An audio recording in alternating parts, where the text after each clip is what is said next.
You're listening to Rocket Night.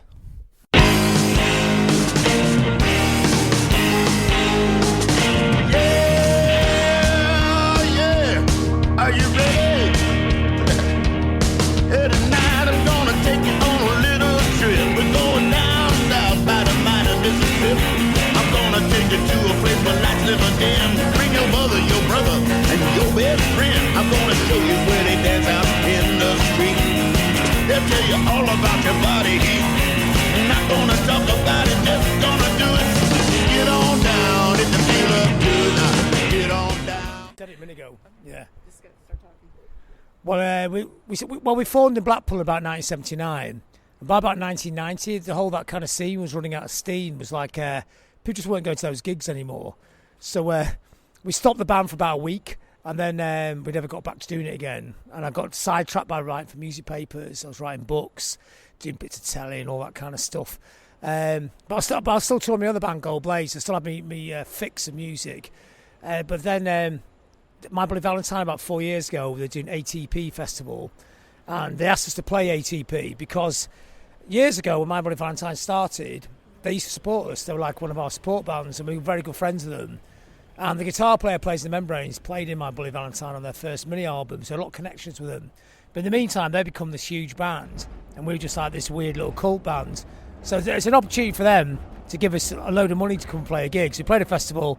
It went down really well. Then we went to play in Istanbul and a few other kind of festivals here and there. And we thought, wow, I'm getting a really good reaction for this. It's really good. But I didn't want to just play old stuff. Well, two reasons, because we don't really have any hits, because we're an underground band. And I thought the whole idea of the music we're making was keep going forwards. So I want to do new stuff. And I had to, first people didn't really want to do that, the bands. But then we started doing it, it started pouring out. So we thought, let's record this. I got in touch with this guy at Cherry Red, because I knew him via Alan McGee. And I said, do you want to put the record out? And he listened to the demos. He said, these are amazing. I go, we didn't even realise they were good. So he listened to them. So he put them out.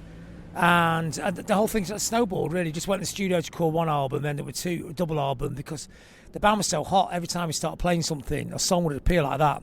I mean, some of the songs of the album are just a jam straight. They're not even done twice, done once. It's the first ever version of them. Some of the vocals I was just doing straight off the top of my head. So just go up to the mic and just sing the first thing that came to my head. And I wanted to use it if it was crap. Yes, everything's improvised. I love improvised things. Sometimes when we play them live, we play them different every time. Just keep the edge on it, just keep moving it around.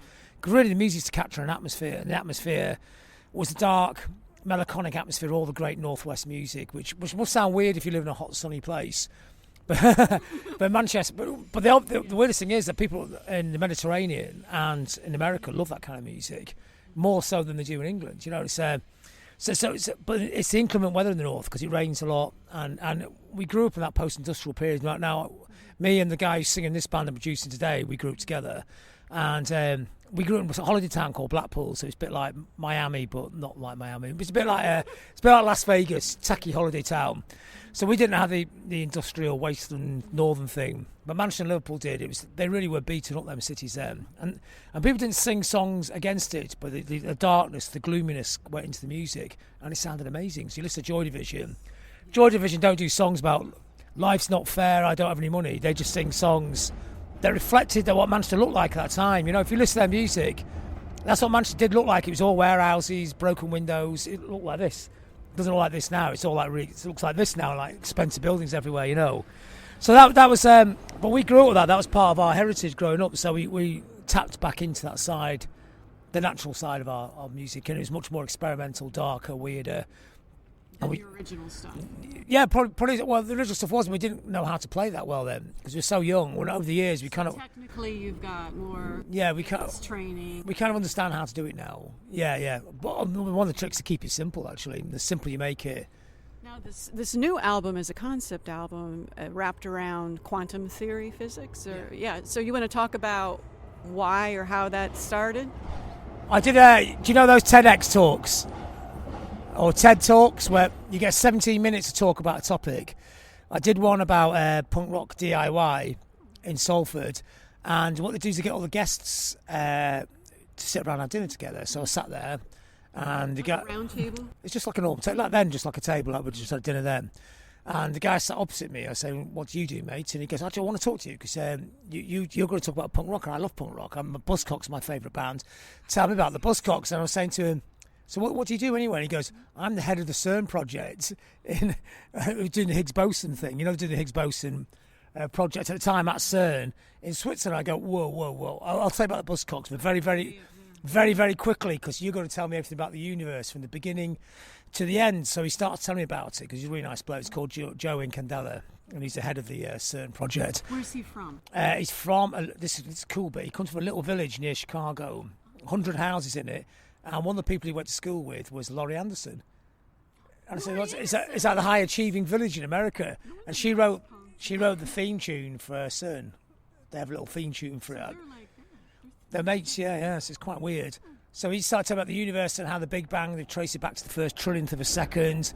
How in the end, the universe, all the matter, because it can't hold itself together anymore because, gravity or whatever forces hold it together, there's not enough of it. And it goes into endless photons of white light that glow forever and ever and ever, which is kind of like, in a weird way, is what they say in Hinduism, or it's like a vision of heaven, but actually a scientific version. Is that going to? So it's an explanation. That's loud. I know. Maybe Yeah. we can continue walking. So he explained all this, and then he was talking about when he joined there, they understood. They thought they understood the universe. They thought they're getting close to unravelling it all. And he said now, in the 30 years he's been there, they've gone from thinking they know about 20% to go over it to now knowing about 2% of the information. The more you know, the less you know. Isn't that what they say? That's what he said to me. He said the more we find out, the less we know. And I was thinking, wow, this is amazing. It's just like it's pretty heavy concepts, but really brilliant concepts. And you could either. And I think it's like watching when Swans play live, and they play this really intense 30-minute long songs, and people sometimes stand there resisting the sound, and they collapse on the floor. Or some people just put their hands up in the air and surf on the noise. And I was thinking, in a way, when he was talking about these concepts, you could either sit there and go, "No, I don't understand, it's just too mental." Because there was another bloke on the conversation as well who's a British Olympic gold medal winner, and he was just doing his head in. He kept saying, "You're doing my head in, I don't understand." And I was going, no, just go with it. Just say, okay, what if this is what it is? So I was just I was surfing on the information, and then I thought, wow, wouldn't it be great to make music that sounded like this information, you know what I mean? So it was like, Because it's a concept. That everything is wrapped around that whole theme. But the album doesn't go like the first song doesn't go, "Let me explain the universe." You know, it's not like corny like that. It was trying to capture with the music the atmosphere. Oh, you have to be careful. It's a cycle lane. Yeah. So it's trying to capture the intensity of these ideas in a musical kind of way. And then he talk about dark matter and dark energy, and they think 80% of the universe is dark matter. And I said, "What is dark matter?" He goes, "It's dark, and we call it matter because we don't know what it is. We have to call it something." And I was thinking, "Wow, this is amazing! This is totally amazing stuff." And he's actually on the album. He's on that Multiverse Suite. He does some talking in one. I interviewed him, chopped the interview up, so you can hear. He's got a great voice. He's explaining dark matter and that thing. He's going, "Well, dark matter is." It constitutes most of the universe. Voice. Yeah, no, he's got a really great voice, hasn't he? Yeah. So it came from that, really. I thought, well, Dark Matter, Dark Energy was such a fantastic title for an album. There's a dark record. And also... It is dark. Because it's very mysterious. And, the mystery of the universe as well. There's more artistic things getting off the idea of the universe than just listing loads of facts. So it's a concept album in a sense, but it's trying to capture the atmosphere and the wonderment and the strangeness. It's like an abstract art project. But laced into that, it's also the songs aren't that esoteric; they're about real things. So my dad got ill when he's 94, and he died during making the record, and that's tied into the record as well. So the original idea of the record was it's going to start at the beginning of the universe and end with the end of the universe. Then I was thinking I could actually do my life in there as well. So it starts, you get born, then you die. So not directly, obviously, like that. And then when my dad died, I kind of made it about my dad in a way. So the last track of the album, The Hum the Universe, is about death, really, and how you basically just turn back into the dust of the universe. Carbon. Yeah, so we're all part of the universe. And people always think of the universe as something that's over there, but it's here, it's on the floor, isn't it? And then when he died and we watched him die, it was basically floating off into the eternity in a sense, not a religious sense, but just a practical sense, because he's quite scientific, my dad. He'd have understood that. And he's actually talking at the beginning of the track. I got a little clip of him when I got him in the old people's home, because I thought he's going to die soon, so I recorded him. We had a 45-minute conversation about the universe. And there's a great bit where he goes, You were always interested in the universe, weren't you, son? And I clipped that out and put it in the track. But my mum can't listen to that at all. You know, it's too much for her, that bit. Yeah, but he would have thought that was really cool, that, you know. He would have approved totally of that. Oh, well, because it's about the universe and science, and he was fascinated by that. And the hum of the universe is also about the fact the universe has a musical note. It's B minor, about 45 steps down. So it drones. So we got into drones as well. So the drones on the album, trying to get the drone of the universe. And that track is that the hum is in B minor and trying to make a musical equivalent of the hum of the universe. And also tie it in with the idea of Jesus, how noisy is London. You can't even do a freaking interview with that. I like the idea of when you meditate, you try and get into the perfect zone. Yeah, and that's the same as the hum of the universe, because I like the idea that you're trying to lock into the note of the universe in your mind. So there's all those kind of things going on that record. So it's a complex record, but at the same time, you can actually jump up and down to it. This is a very deep topic. Do you think people will get what you're trying to do? You can't make records worrying about what the people think, you know. We actually purely ridiculously spent a year making a record that we had no idea anyone else was going to like. So just sat there, chipping away at it. It was mainly me. Once the band had recorded it, I was in there mixing it, doing the vocals, messing about with it. I spent every penny I had on that record. I've got no money now, so skint. But you know, when you make a painting, you just make the painting. You don't think you're going to sell the painting. So it was like a work of art in a sense. And then when it started coming out, I sent it off to a few websites that were friends of mine who like the same kind of music, and I said, just be straight. You don't have to be nice because I'm a mate. And they'll come back going, this is fucking amazing. This is the fucking greatest thing, you know. This is record of the year, and this has started to roll and roll and roll in a way that we just never expected at all, you know. So it's been like a bit of a shock the last 6 weeks. Yeah. Now I understand you're going to be coming to the U.S. soon. Tell me about your tour. Well, we started sending it out to people. We started sending agents, and I saw this woman called Jodie in New Orleans was Killing Joke's agent. Now, Killing Joke are an amazing band, one of my favourite bands. I thought, I'll just chance that. Wouldn't it be great to have the same agent as Killing Joke? I emailed her, and she comes straight back and goes, yeah, I know you are, because she's English. She goes, I remember you from years ago. I said, do you want to check the record out? I sent it. She goes, this is amazing, I'll book you a tour.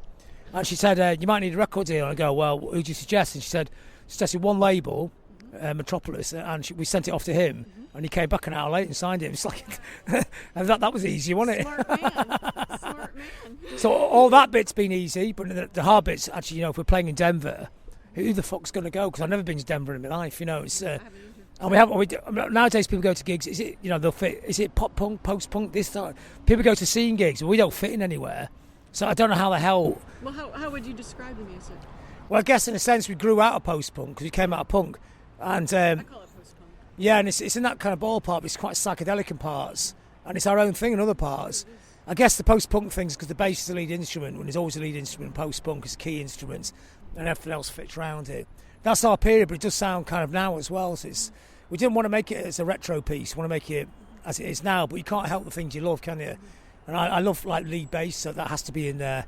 I love guitars that don't sound like guitars. I like guitars that sound like percussion. Don't you use an The EBOs are amazing, aren't they? It sounds like a synthesizer, yeah. Or Yeah, violin. yeah. They make drones, and you can make them sound like classical instruments. We're actually doing a pretty amazing gig at the end of September. We're going to go to Estonia and play in a science week with a 30-piece all-woman choir, and they're going to sing into the tracks. And we're going to do a single and put that out in the autumn. Yeah, I never worked the choir before. But I've seen them play when I was in Estonia in March. I go, wow, your choir's amazing. I wrote a review of it. We're good friends. They like our music. Because I think, that'll work, won't it? We like each other. Pink Floyd used choirs. So we might use it a different way. We're going to use it more as a dark drone and bring everything in on the... like chanting or kind of... They do chanting, yeah. So like, say the first track of the album, The Universe Explodes, is a very droney track.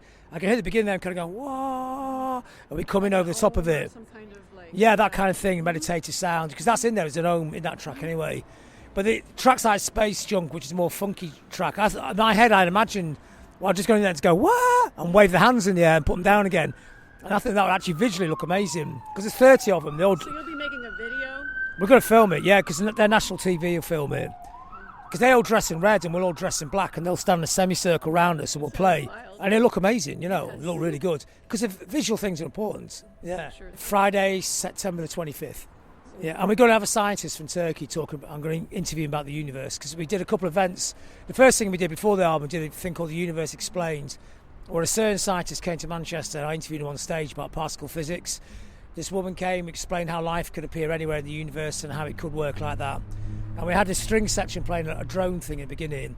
And then we did a Higgs boson experiment with ping pong balls to show people how it worked. And then we played at the end, and it was mind-blowing. It's a really good night, yeah. I mean, it's totally self-indulgent. Have you always been into science and learning about things? Yeah. See, the idea that people think everyone's punk's just into getting off their heads, but I'm more. That's actually like narrowing things down. I'm into everything, you know. I'm into them flowers. I like flowers and trees and plants and birds and bricks and where stuff comes from. It's interesting, isn't it? It's actually really boring. The worst thing in rock and roll is people just getting off their heads. And you sit in a room with people off their heads, it's actually deathly dull because they think they're being really wild, but all they're doing is looking at the floor. And the next day they always go, oh, God, what did I do last night? I can't remember. You go, you didn't do anything. You sat in a chair. You didn't move. I know. And as you're getting older, the time's more and more precious, isn't it? You want to know more, see more, do more, don't you? And how things work. Yeah. What the meaning is of everything. Yeah, well, maybe there is no meaning, because I was thinking that the universe thing it actually is just chaos and random. What they're into now is the multiverse project, the multiverse. They think there's endless, infinite universes go on forever and ever. And what that Joe was saying, anything that ever could happen in a scenario like this is happening somewhere else. It could be us three and a lizard standing there scratching his head, you know, and that'd be one universe. Another universe, that lizard would be there, and an owl will come and eat it. Or we That's his universe. So every single thing that could ever happen, and every single variation may be happening somewhere else. So maybe the dinosaurs didn't die out in another universe on our planet. Maybe there's someplace else. Yeah, well, maybe where we're living, maybe there's maybe there's two. Planet. Well, there's millions. Well, there's already in this universe there's endless planets, you know, and there's life on them. It'd be totally weird to only have life here. It's that's impossible. a bit ridiculous, wouldn't it? How because it could in a trillion billion planets. It doesn't take much to work out. Some of them are going to be Goldilocks planets, are they? You know, that's where life exists. They reckon they've already found 3 or 4 of the perfect scenarios for life, don't they? Yeah. Now, you also do journalism and you produce different bands. Tell me about some of the other things that you're working on right now. Well, I do a website called Louder Than War, and we write mainly about music, but other stuff now and then as well. Just because there's so much great music, and I was writing for other websites, but I have too many ideas, you couldn't fit them all in. So I started doing my own website just to write about them, really. So then other people write for it as well, and it's become quite a big website. I write books. I'm just doing a book now. I'm halfway through a book about darker music. Because the story post-punk's been rewritten in England. They never put bands like Bauhaus in or those kind of groups to kind of sneer at for being goth bands. But they're actually great bands, and innovative bands in their own right. I mean, of course, I love the Gang of Four. And the Four, and those bands are really key bands, but you can't have half a history. So I'm just writing the other half, which has never been covered before. So just doing that. And there's a TV thing working on, like an arts programme. I had a meeting with these people in London the other week, and they said this works, great idea. Then they got in touch last week and said Pinewood Studios rang them up and said, have you got an arts programme idea? And they sent it to them and go, yep, we'll do that. And they're going to put money into it, so it looks like that might come off the ground. So I'll be presenting that if it works. But TV does have a habit of being yes, no. You're pretty busy. You've got I overlap a lot of stuff. Yeah, thank God for iPads. Yeah. You know what's interesting? Post-punk and all these labels, we never used to call it that when it was happening, did we? No. And now what we call new wave is old wave. Isn't it kind of interesting how everybody has labeled these genres? Well, pop music's always in the present anyway, isn't it? You never think of the future, do you? So new wave made sense at the time. And it's just funny now how new wave is called new wave. That was 35 years old. But post-punk didn't exist when I remember that time. And that's my argument in the book. Post-punk, now they define it as a type of music. And there wasn't a type of music then. There was just what happened after punk, and it was quite diverse. There's a lot of different scenes, wasn't there? We called it like industrial music, or we had different names for it back then. But it's kind of funny now when I look back. I don't remember it being called all these names. It was just punk. Well, it was kind of, punks, there was industrial music, and there was like subgenres, but post-punk wasn't really a thing, and post-punk has become a scene which didn't exist. I think it's just a handy historical piece of terminology. But history's like that as well, isn't it? You know, like when the Roman Empire collapsed, most people in Europe wouldn't even realise it had gone, would they? So it's only like 100 years later people say, oh yeah, that ended, didn't it? So at the time when you're living through it, it's happening, isn't it? You can't see it as a cultural thing, can you? What do you think about punk rock today versus punk rock, let's say 30 years ago? How has it changed? Well, it's become a thing now. And the Americans totally dominate the punk rock culture now, don't they? It's a massive American scene. But a lot of the bands are too smooth sounding, too well produced to me. So they have the really perfect vocals, the perfect harmonies, and there's no raspiness to it. It's too clean. So punk rock though was never a style of music in the first place, but it was an attitude more than anything.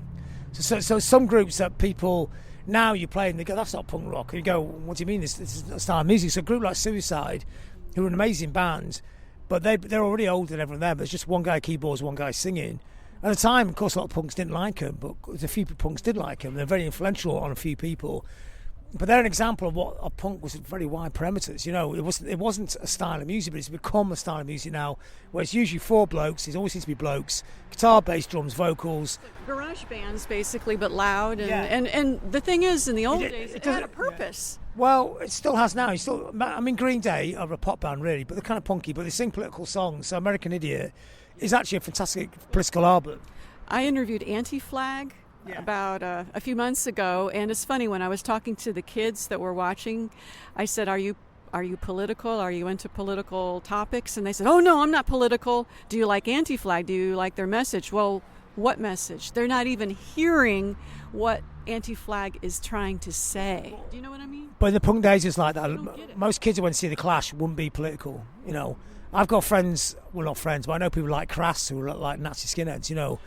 So a lot of people don't. It's like David Cameron, the British Prime Minister, likes the Smiths, and people, his favourite album is The Queen Is Dead. And the people said to him, "Well, do you know what that's about?" And he goes, "Oh, I don't." You know, he gets it, but he avoids that part. So I mean, it's good that people do the debate. But I think I don't think musicians have to be responsible to be political. But obviously, there are political people involved in music. But isn't that the heart, politics? And it was a way to express themselves because of the economy and the different things that were happening at the time. In a sense, but very small part.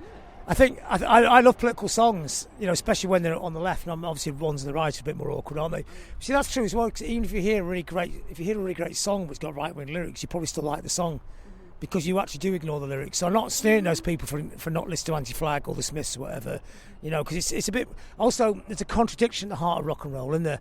So if you get like Joe Strummer, I love Joe Strummer, of course, but when he's singing songs against establishment, in the end he ends up doing very well out of it, doesn't he?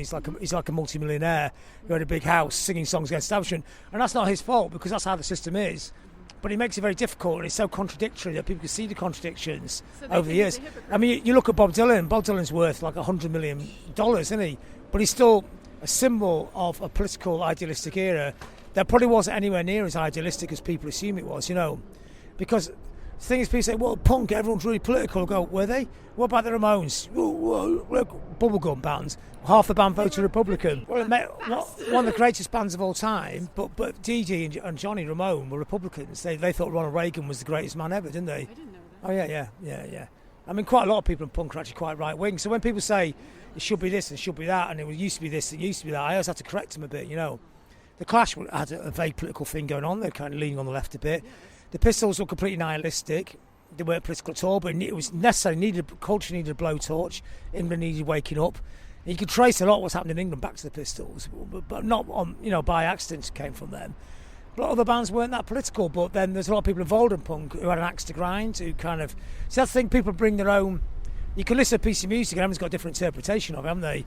So to some people, like Bob Dylan, it's like, you know, he's the counterculture, and to other people, he just has good tunes that somebody else covered. You know, it's weird now. You look at the Rolling Stones because I see pictures in tour in America, and it's like loads of old hippies there paying $100 to go and see the Stones, and for a minute they think they're back in the '60s, and that's when it was all the idealistic thing, which it was in a sense.